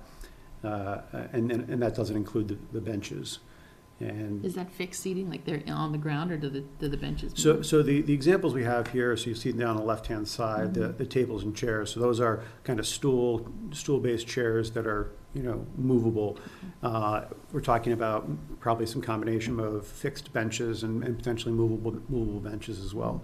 The smaller circles aren't going to be included necessarily, but they're just examples if we wanted to do projects with the kids for planting beds, portable planting beds. There might be some space for that as well. But so it's the ones that say garden beds future. Those are the ones that are not. Yeah. Okay. Those small light green circles are not necessarily part of it as we're designing it. But so what we really wanted to do is get some depth to it, because if you're going to be a teacher in there with a class, we wanted that depth that you kind of see from this area up here, that depth, so you can be addressing the kids and really leveraging the space by making it interesting and things like that. So we were pretty excited about this.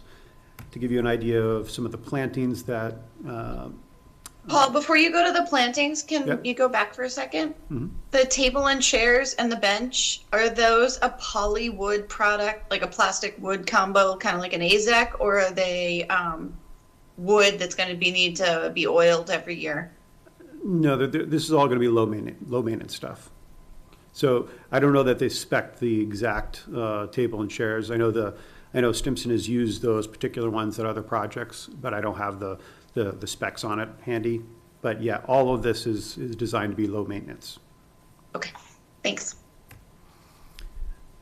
So to give you an idea of what we're talking about for some of these plantings, that large planting up here in the top left would be something like either a red maple or a paper bark maple that will be able to thrive in an area like this that has a little bit limited lighting and those kind of things, low maintenance.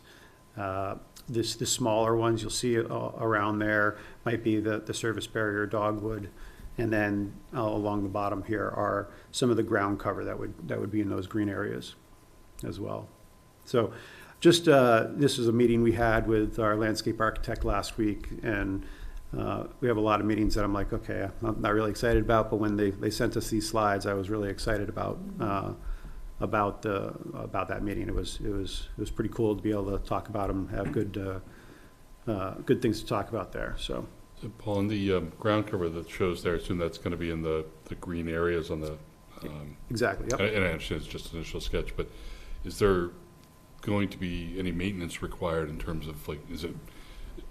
Some of the stuff's like juniper or I don't know whatever it is, but it's that thick green stuff that you don't really have to do much with.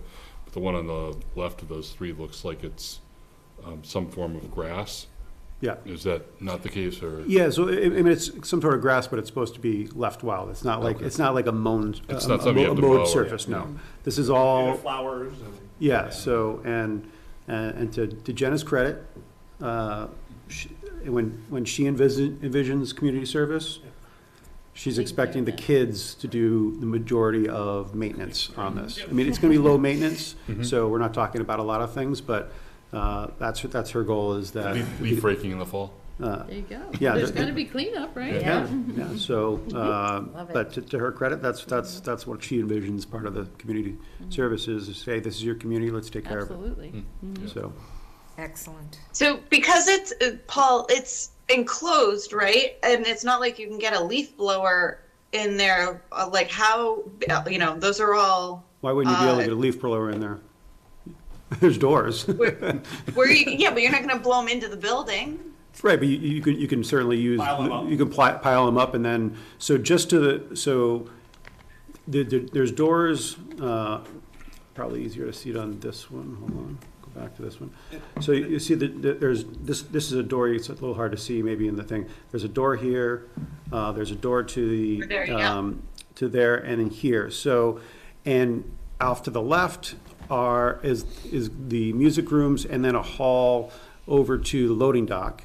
On the bottom right is, basically goes out to a hall and then out to the recess area. If you remember the floor plan, the admin wing is kind of sitting to the left of this, and it's that recess there. And then to the right of this is the art room, and then an exterior access to the outdoor classroom space. So there's lots of ability to throw things in a wheelbarrow or something and easily get it out. It shouldn't be a problem at all. So that was one of the things I wanted to share. So I'll just share this really quickly. I think I sent this out before, to everyone. Whoops, why did that do that? Okay. No. He's been waiting an hour and a half. Not from you, clearly.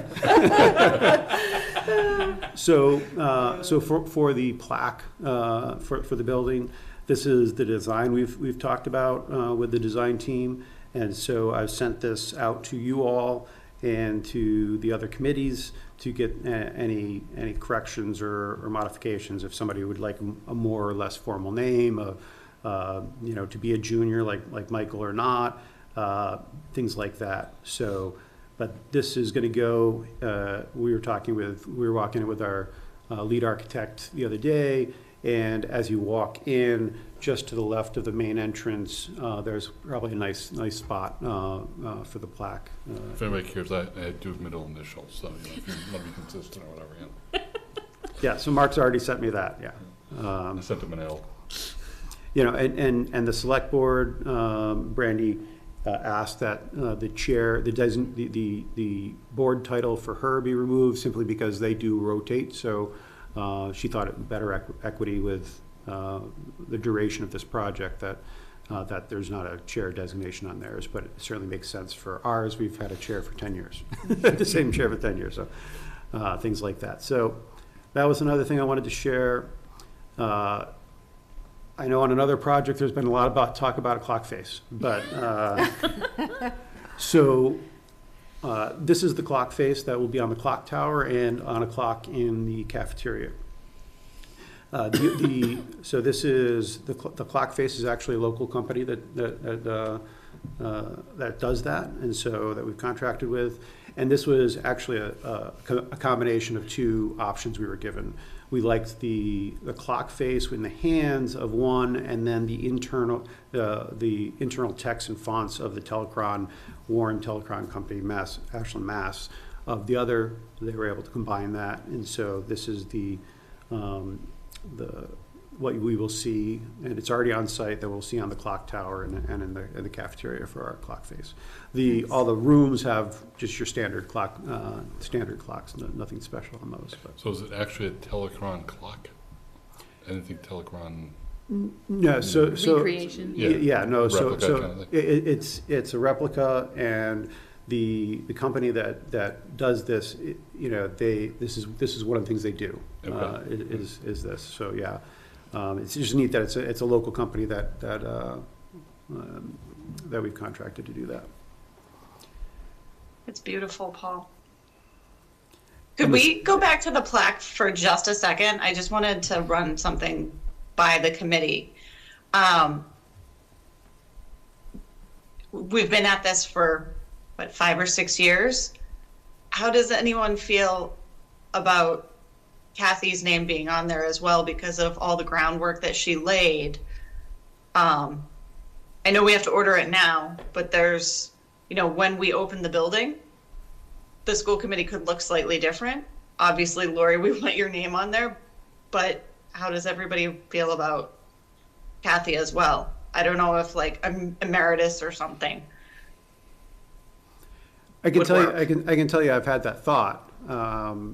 you know, so I'm conflicted, honestly, because I don't know if it's appropriate, but I think it's appropriate at the same time, right? Because clearly she was part of this. She was a big part of most of the Getting, decisions, you know, for sure. of basically getting this to the point where we were putting the shovel in the ground, right? So, I could be convinced either way, honestly. Like I said, I both think it's appropriate and inappropriate at the same time, so I'm very conflicted. If we're doing that, and I feel you, like I'm kind of in the same place. I don't know whether there's change in the board, select board, right? And I realize it's a little bit different, but I think like Carl was certainly a part of this to some degree, Carl Hackinson, right? And maybe there's another way to recognize former people. I'm not sure. I don't know what the right answer is, but It's an excellent point, Erin. I had the same thought. I mean, Kathy was very much a part of a lot of it leading up to that, and decisions made to even have the building, and it feels appropriate, but then you have to look at anyone on any board, you know, on any of those lists that might have participated at some point. She might not be the only one. Over the past 5 years, I can't remember who came and who left, Yeah. and so I was there for a I long think if time. you start doing that, then there's a bigger chance you're gonna leave somebody out that should also be there. That's my only concern, not Yeah. that she Yeah. doesn't belong there. No. yeah. Yeah. Yeah, no, like I said, I had the same thought, but I had the same thought as Jim, right? So even on our building committee, we've had turnover. Right. Melissa Mercon-Smith's retirement, now, she wasn't a voting member, but she was a member. We don't treat our members any Right. differently. So Right. she's not on here. Taylor's on there because she's, you know, she's current. So, yeah, so there's not a good answer to that.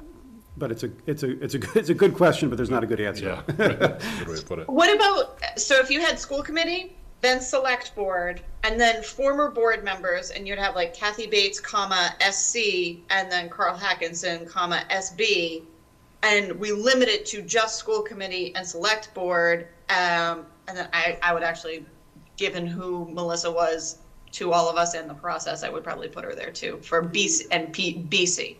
Yeah, I'd probably figure out a different way to myself, because part of the, and I can show you what the other option was that was presented, and it wasn't as clean as this one. This is good.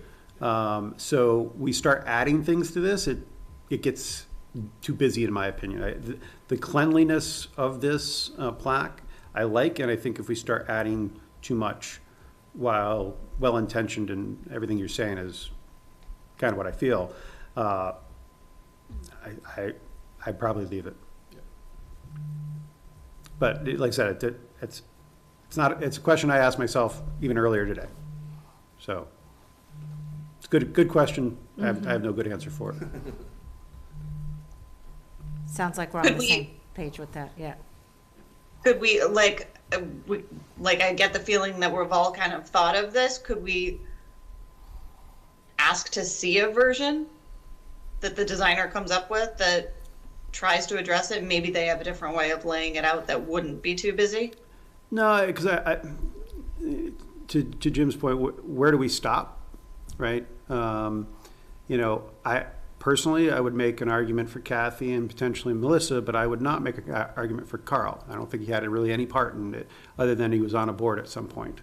So, and once you start having that conversation, you end up, I don't know, I probably already did it, is hurt somebody's feelings, I don't know. But I think we should leave it at this, but I totally get where you're coming from. Maybe there's some other kind of recognition, you know, as we get closer to the opening. Certainly, I know Paul's been sensitive to inviting Kathy to almost anything public that you could invite her to, because she was there even when we first did the statement of interest, and you know, there's the biggest argument for her because she really was a part of making it happen, you know. But then it becomes complicated because people have stepped in and stepped out along the way, but I think it's appropriate to find some way to recognize that if this isn't the way. Yeah, so I'll keep on thinking about how we can do that, whether, we'll figure out something.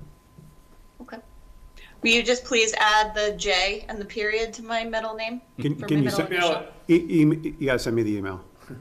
Okay. Well, look at how many people are on here. I did email him, Aaron, just so you know. Please email me. Otherwise, you're gonna live with whatever gets on there. Because I may, Hurt my mother's feelings, Paul. yeah, well, then send the email. So another thing we've done is, as part of when we talked about the interior sign package that we went over with the design team, we released the majority of the sign package, and the sign package is all the signs in the school, all the letters above the cafeteria. We had a conversation about whether that says cafeteria, the dining room, the gym, art rooms, door placards, all over the place. But we also then took a pause and released most of it and wanted to have a more thoughtful conversation around our restroom signs, because we wanted to do something that was age appropriate and inclusive. And for me also still clear, right? So I've been in local establishments that went to symbols and and I've seen adults sit there and spend 10 seconds trying to figure out where they're supposed to go. That was one of my, you have to be able to look down the hall, see the sign, and understand what it is there, as opposed to having to walk over and look in a door, right? So I'm really happy with where we got. We had a very thoughtful conversation. We included Jen Cutler. They reached out to, you're gonna have to help me with the state group that they reached out to. There were a few different ones. But it was a really good conversation. I think we did a really thorough job. And so I know nobody likes when I say it. If you have a different word I'm going to use, I'm happy to use it. But the gang bathrooms, so those with multi-stall, whatever bathrooms, it'll be the girls and boys with the verbiage below it that signifies that you're welcome to use whichever bathroom you best identify with. Jeff and Safety Supportive Schools. Yeah. Safety Supportive Schools. Thank you. What is the thing at the bottom say, Paul? You just read the terminology. You are welcome to use the restroom that best aligns with your gender identity. So yes, I think we absolutely need the standard symbols, but we also include that to ensure, and while maybe not all the kids can always read that, it's also for our staff and any volunteers, so they'll understand that the child can go. It's part of building an environment that is inclusive and accepting. Right. Absolutely. And so even if the kids don't read it, everybody else does. Right. And that's important. And then for our single occupancy bathrooms, they're going to have that 3 symbol sign with the all gender restroom, and we haven't designated which ones are going to be the adult or staff bathrooms, but they're going to. We settled on having it say adult only on those. So just wanted to share this with you because part of the conversation and why we stopped it and wanted to have a thoughtful conversation is we wanted to have that thoughtful conversation, and I didn't want it to be a unique Mendez conversation. I wanted it to be something that we collectively would want to use in the district, with the exception of, instead of saying boys and girls, for middle and high school, change that to men and women with the same verbiage. So it's something that we can strategically say, hey, this is what we're going to do in the district. So Do we currently have a plan to update them, or kind of as Right. needed it will happen? Great question. We've started doing that at the high school and middle school a little bit. Actually, Warren too, to be honest with you. I noticed it yesterday. But the answer is yes. Our next step of iteration of those buildings will be to make sure the signs are similar. So as kids progress, it becomes commonplace. Makes sense. But we have done that some at the high school. I mean, but we haven't changed them all out. But yeah, and as we go to, and they were part of this conversation too. I think just the principals at all buildings. So Yeah. just so you know. yeah, so it was all the administration. And then as you get to the middle and high school, instead of saying adult only, you probably say staff only, Right. because, Yeah. hey, I'm 17, I'm an adult, right? Yeah. But it's funny you use the term men and women as to students, and I don't know, in my mind, I've always, boys and girls get you through high school, you know? Once you get to college, it's like, you know, and obviously there's kids who are over 18 and what have you, but certainly not something I want to get into a discussion on now, but just, it's. Interesting. But, yeah, Yeah, great. so That's so it. just, these are kind of the things that over the last probably 2 months, we've kind of gone through, and so wanted to give you an update on that, especially things like this that will potentially be rolling out throughout the district. And now for the probably more fun stuff. And for those who would like, our building committee meeting this past Tuesday was swapped to virtual instead of in person, so we lost our typical site walk that we do when we do in person, so we flipped that over to this Saturday at 9. If you're wanting to join us, you're welcome to.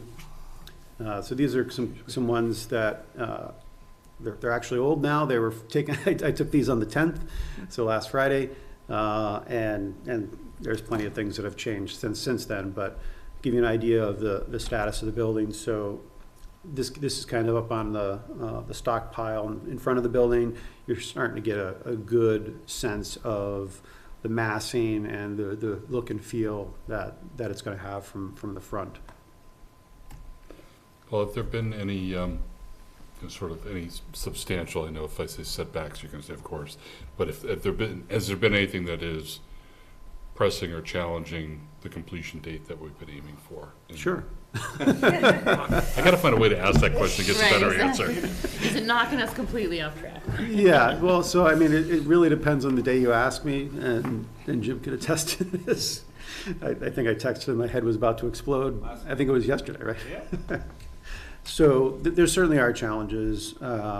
We're actually much better off than many projects that are happening right now. So I can tell you for projects that are currently happening, that we're better off than air handlers are like a year and a half out, generators are a year and a half, 2 years, electrical switch gears 2 years out.